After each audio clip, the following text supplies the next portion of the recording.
Okay, next numerical NCERT page number 332, example number कौन सा? Solve example 13.9। Estimate the mean free path for a water molecule. वो air molecule था, अब water molecule पे। Of a water molecule in water vapour, अभी याद आ गया होगा वाटर वेपर, ठीक है, जो कि कितने टाइम्स होता है? 1670 टाइम्स ग्रेटर हो जाता है वाटर से, अगर उसको हम स्टीम में चेंज करें तो water vapour eight 373 kelvin. Use information from exercise 13.1 and equation 13.41, मतलब कि अभी भी जो आप लोगों ने निकाला 41 मतलब L इज इक्वल्स टू 2.9 यही into 10⁻⁷ is equals to 1500 D।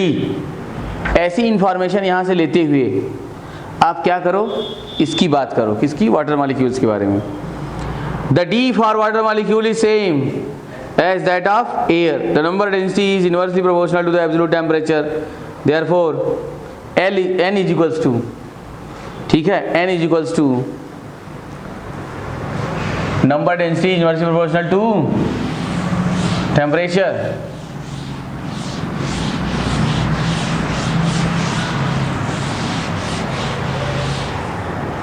तो क्या करने वाले हो तुम? Number density n is equals to, अभी भी क्या आया, कितना है? 2.7 इंटू 10 टू द पावर कितना? 25। n is equals to 2.7 into 10 to the power 25। ये याद आया क्या, कहाँ से लिया? ये अभी भी जो न्यूमेरिकल सॉल्व हुआ जो है पर मीटर क्यूब, उन्होंने कहा कि दोनों लगभग नियरली इक्विवेलेंट, सेम। तो हमें क्या कर लेना है, और उसने कहा कि वाटर वेपर किस पे? 100 डिग्री सेल्सियस वेपर बनता है। इसका 100 डिग्री मतलब 300 कितना? 373। और क्या लेना है अपने को?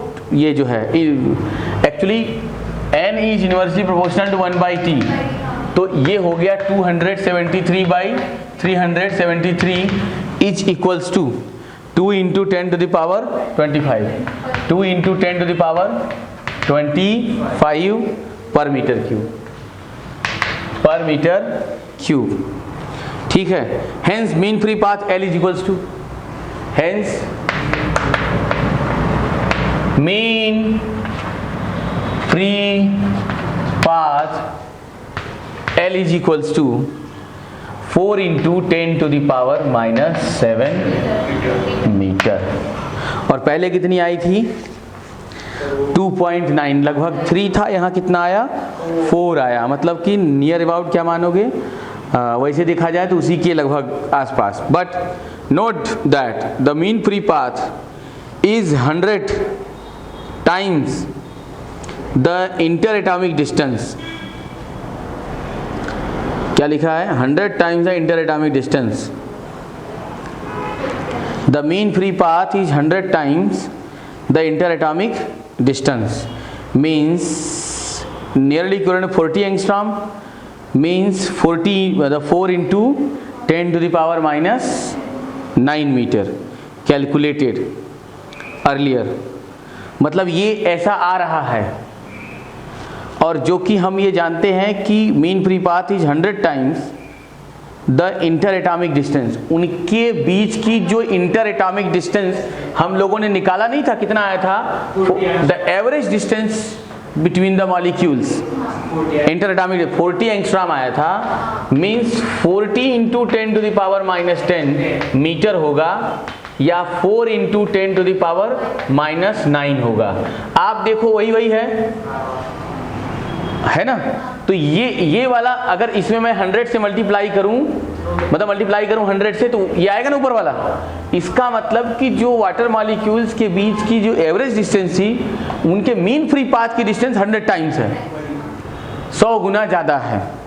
उनके इंटर एटॉमिक डिस्टेंसों से मीन फ्री पाथ, दो मॉलिक्यूल्स के बीच की दूरी जो जाके टकराना होगा, वो 100 गुना है, 100 टाइम्स ज़्यादा है। ओके, अच्छा, यहाँ तो इन्फॉर्मेशन क्या मिली हमें? कह रहा है कि अर्लियर, मतलब calculated earlier, it is this large value of mean free path that leads to typical gases behaviour, ठीक है। Gases can not be confined without a container. Gas कभी ऐसा कन्फाइंड मतलब फिक्स रीजन, बिना किसी कंटेनर के तो ऐसा हो नहीं सकता, ठीक है। आगे कह रहा है using the kinetic theory of gases the bulk measurable properties like viscosity, heat, conductivity and diffusion can be related to the microscopic parameters like molecular size. It is through such relations that the molecular size were first estimated. ठीक है, तो इतना रहा। तो ये इस प्रकार से ये लेसन तुम्हारा कंप्लीट हो गया, खत्म हो गया, ठीक है। अब अच्छा ठीक है, ठीक है। कल आना तो पहले ही बात करते हैं जो है, ठीक है।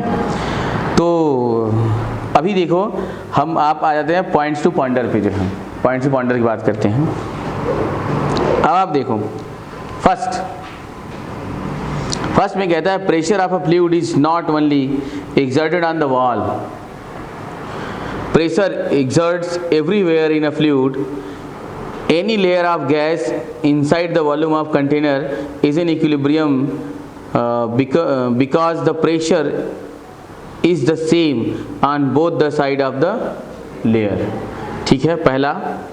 दूसरा, we should not have the suggested idea of a intermolecular distance in a gas at ordinary pressure and temperature. This is only 10 times or so the interatomic distance in solid and liquid, है ना, याद है ना, 10 गुना होता है, ठीक।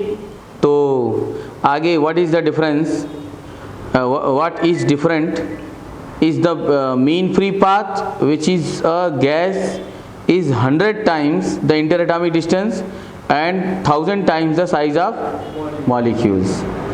समझ में आया क्या? What is the difference in mean free path in a gas is 100 times, gas में क्या आया 100 times, and the interatomic distance and 1000 times the size of molecules, okay।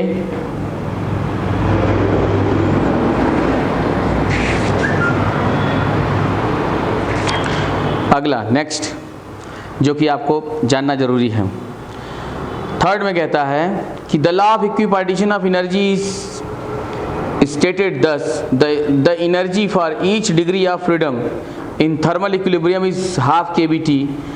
Each quadratic term in the total energy expression of a molecule is to be counted as a degree of freedom.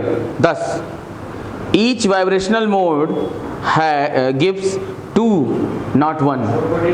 हाँ, degree of freedom, kinetic and potential modes corresponding to energy 2 into 1 by 2 kBT equals to kBT, okay. जितने जो है vibrational mode होंगे वो कितना 2 into 1 by 2 kBT contribute करेंगे जो है। अब फोर्थ नंबर,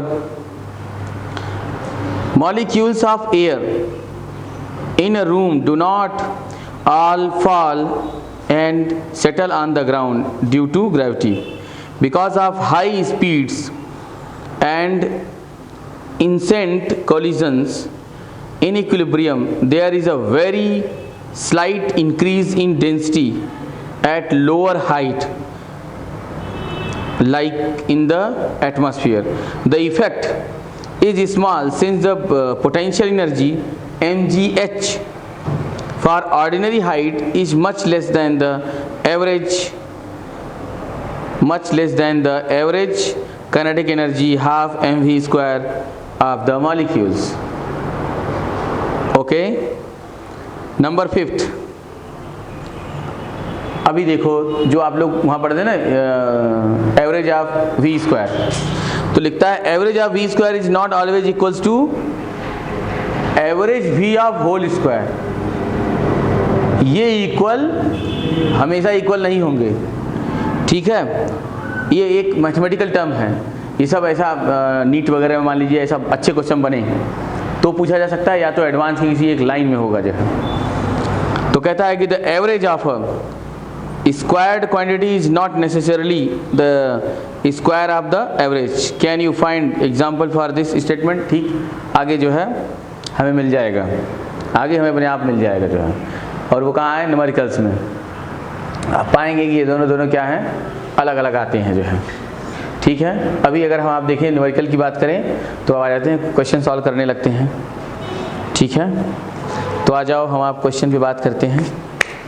तो क्वेश्चन नंबर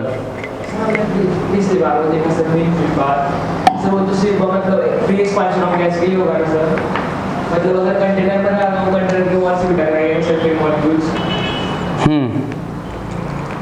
कैसा मीन फ्री पाथ?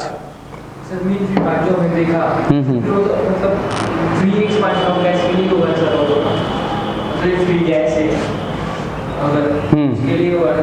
अगर कंटेनर में ना तो कंटेनर को टकराए, उसको भी टकराएंगे सर वॉल्स को। हाँ टकराएंगे, तो तभी तो ये सब एवरेज एक्सपेक्टेड वैल्यू है।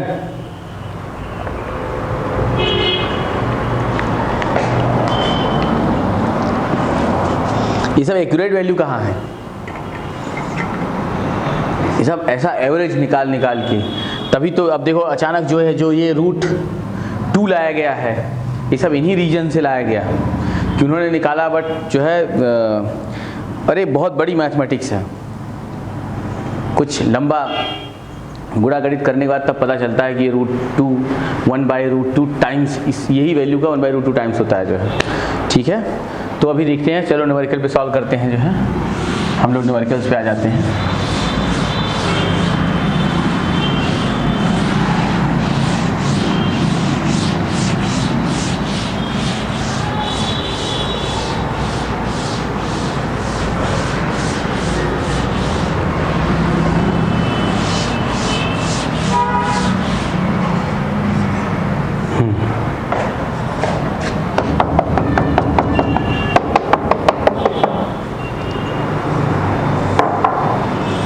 ओके,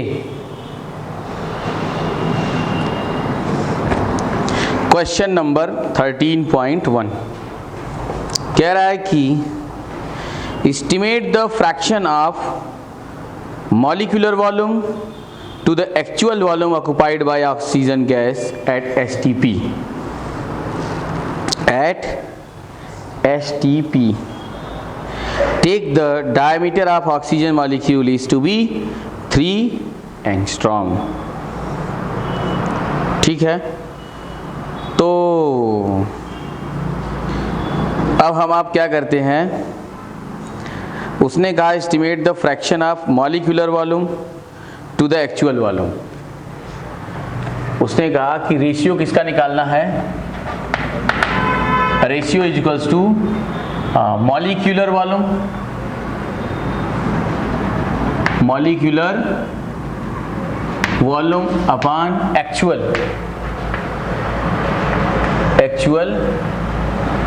अब मॉलिक्यूलर वॉल्यूम मतलब एक मॉलिक्यूल का वॉल्यूम, तो वो सर्कुलर होगा 4/3 pi r cube, 4/3 pi r cube upon actual volume कितना 22.4 इंटू 10 to the power -3 क्या हो जाएगा, क्योंकि हमें उसको मीटर क्यूब में लेना है। फिर वो ऊपर वाला भी 6.02 10 to the power -3 आएगा, 23 आएगा सर। अरे वो फ्रैक्शन निकालने के लिए कह रहा है, उसने कहा है, क्वेश्चन कह रहा है कि एक मॉलिक्यूल का वॉल्यूम, एक मॉलिक्यूल का molecular volume and actual volume का आप फ्रैक्शन निकालो। ठीक है ना, ये फ्रैक्शन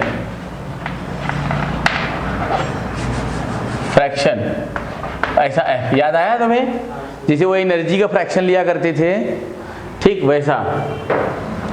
तो इसके लिए हमें कैसे पता चलेगा कि अब उसका R कितना होगा, R तुम्हें याद होगा,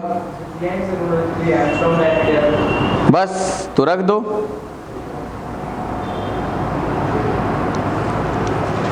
क्या किया हमने, 4/3 इंटू 3.14 इंटू कितना angstrom 3 into 10 to the power -10/22.4 into 10⁻³ -3। ठीक है, इसको सॉल्व करोगे जो आएगा वही तुम्हारा आंसर होगा। इसको सॉल्व करोगे जो आएगा वही आपका आंसर होगा। अच्छा, उसने डायमीटर दिया है ना ये, तो ये 3/2 कर देना है। और अगर मैं इसको 22/7 करूं तो कहीं कोई फायदा है क्या? 3.142 वही अच्छा है, 3.14। चलो अपना कर लेना इसको। ये हो गया क्वेश्चन नंबर 1, सरल था। केवल दोनों का वॉल्यूम का रेशियो लेना था। Okay, next question.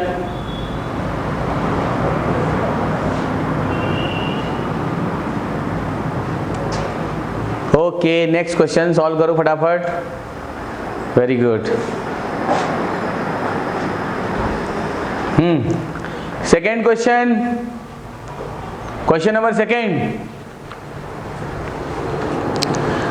Molar volume is the volume occupied by 1 mole of any ideal gas at standard temperature and pressure. 1 atmospheric pressure 0 degree Celsius, so show that it is 22.4 liter। है कि नहीं? PV equals to mu R T. PV equals to question number second में PV equals to mu R T, तो PV is equals to mu R और ये T, तो V बराबर mu R T upon कितना P। मोल क्या ले लूं मैं? 1।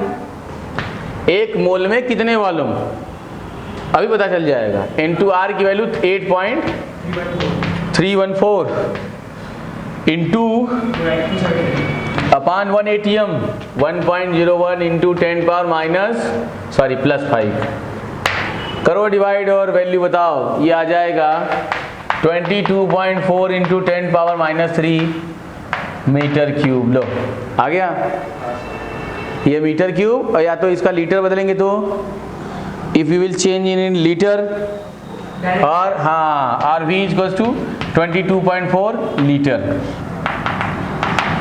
है, होगा ना? अरे 10 पावर -3 है, मीटर क्यूब लीटर में, याद आ गया? ओके, ये हो गया क्वेश्चन नंबर सेकेंड। अब क्वेश्चन नंबर 3, बहुत ही अच्छा सवाल, बहुत ही अच्छा question. 13.3 figure 13.8 shows plot of PV/T versus P for 1.000 into 10 power -3 kilogram of oxygen gas at two different temperatures, इसके बाद ग्राफ।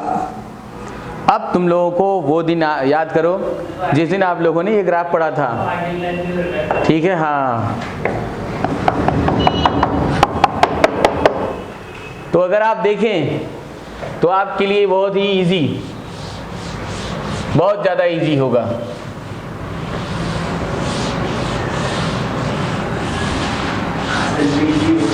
बिल्कुल इजी है, बता तो रहा हूँ।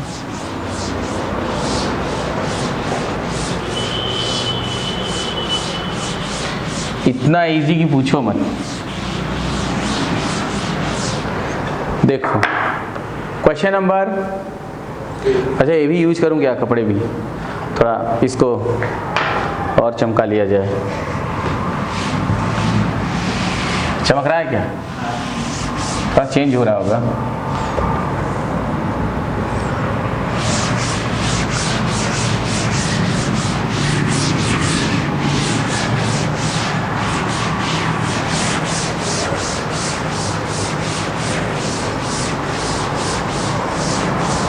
हाँ, अब देखो आपका ग्राफ।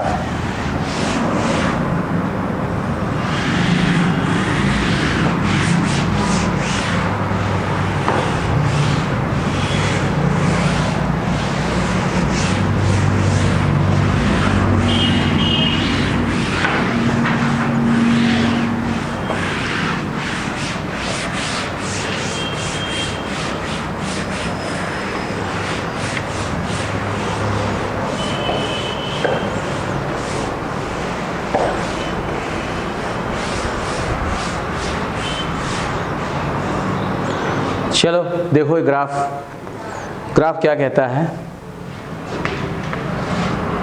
ऐसा ग्राफ आपको गिवन है, ये है P प्रेशर और ये एक्स एक्सिस, और इसके बाद ये वाई एक्सिस, ठीक है, और ये यहां से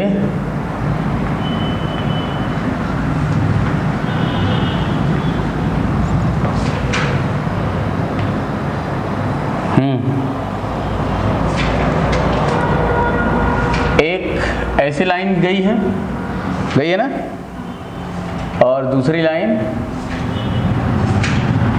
ऐसे गई है। दिख गया आप लोगों को?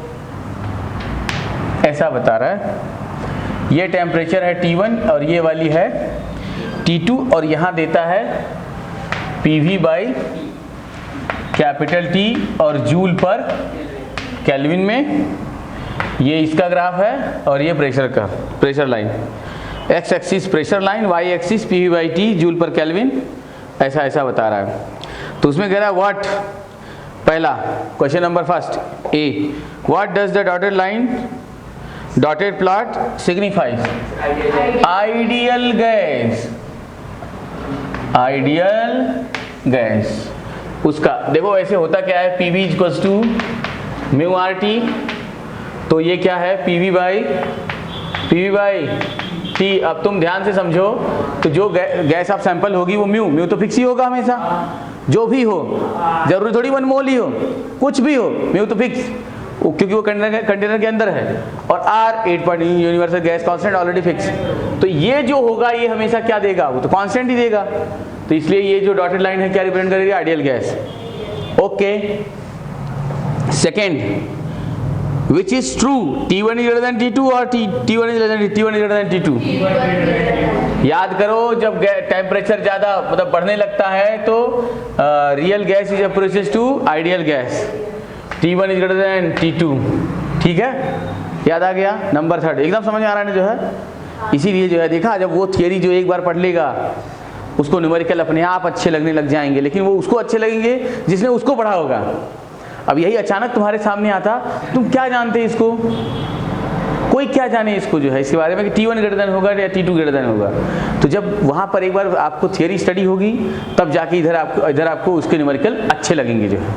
नेक्स्ट है C, what is the value of PV by T where the curves meet on y axis?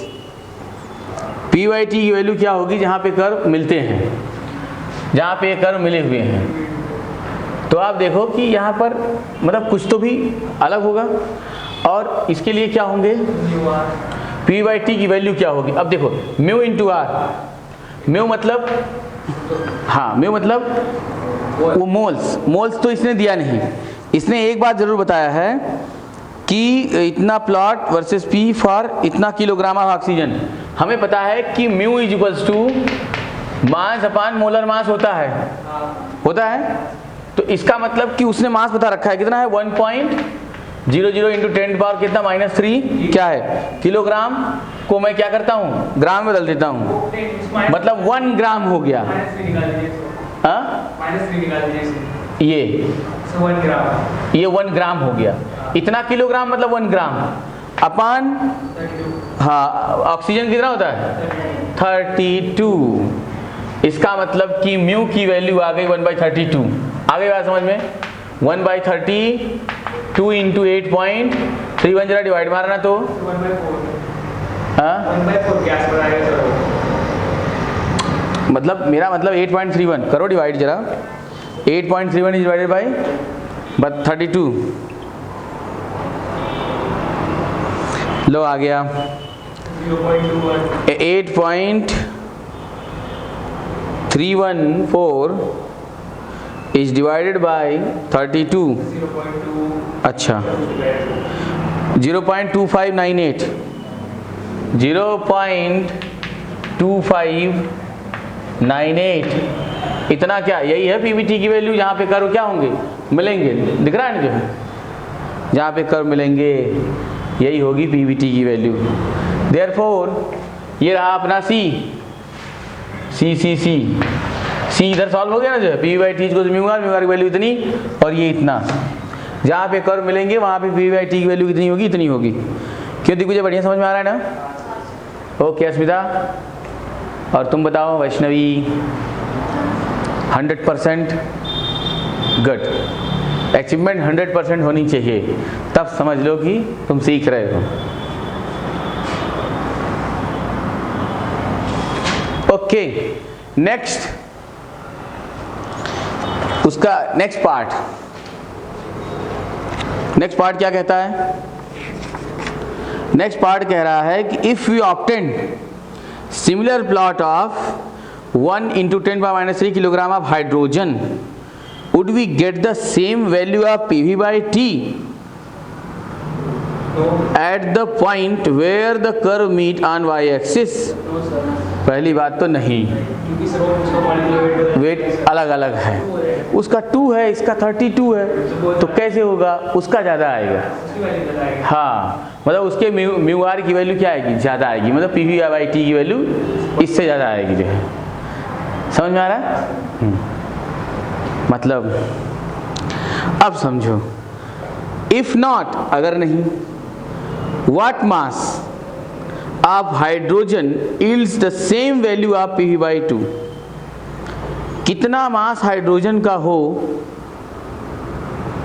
कि for low pressure high temperature region of the plot, molecular mass of H2 is 2.02, NO2 is 32 U, और इतना 1/60, मतलब कितना मास हो कि इतना हो जाए। अब मैं तुम्हें बताता हूँ, पहले ये है क्या सवाल। हाँ हाँ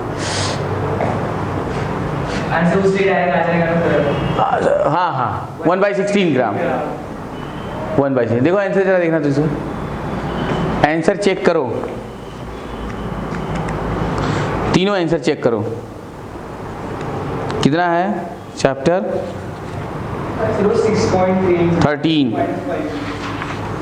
13 का क्वेश्चन नंबर क्या है? ये 3। The dotted plot correspond to ideal gas behavior T1 greater than T2 0.26, no 6.3 × 10⁻⁵ kilogram of H2 U it's same value. Right है, ठीक है ना। 1/16 कर दो, उसके मास का हो गया, जो ये मास इसका आ रहा है उसी के मास का 1/16 कर दो, हो गया। समझ में आया क्या? अस्मिता थर्ड वाला समझ में आया कि थोड़ा थोड़ा आया? देखो इसका मास क्या है, इसका मास 1 है, सॉरी इसका मॉलिक्यूलर वेट कितना है? 32, उसका कितना है? 2। इसका मतलब कि यहाँ कितना ज़्यादा है? 2 इंटू कितना? 16। इसका मतलब कि हाइड्रोजन इसका 16 टाइम्स ज़्यादा होगा। तो उसने कहा कि उसका कितना मास ले लूँ कि PV/T और उसका PV/T दोनों का सेम आए। तो उसके मास का, उसका मास कितना है? 1 ग्राम है, तो 1 ग्राम की जगह 1/16 ग्राम ले लो, कम कर दो, अपने आप बैलेंस हो गया। तो जो 1/2 है तो वही 1/16 से फिर 32 हो जाएगा, बराबर हो जाएगा। समझ गए ना? समझ में आया तो मैं फिर से बताऊं? चलो देखो, अच्छा नेक्स्ट क्वेश्चन नंबर 13.4 कह रहा है N oxygen cylinder of volume 30 litre has an initial Gauss pressure of 15 atm and a temperature of 27 degree Celsius. Okay. After some oxygen is withdrawn from the cylinder, the gas pressure drops to 11 atm and its temperature drops to 17 degree Celsius. Estimate the mass of the oxygen taken out of the cylinder. R is equal to 8.31 joule per Kelvin. Molecular mass of oxygen is equal to 32 ये atomic mass unit. ठीक है ना? ऐसा है जो है question, बहुत ही easy, बहुत ही इजी। अब इस पे हम लोग जो है देख लेते हैं कि उसने पहले प्रेशर कितना दिया है? 15 atm, और दूसरा क्या दिया है? टेम्परेचर 27 को केल्विन में बदल देंगे। आई बात समझ में? हाँ।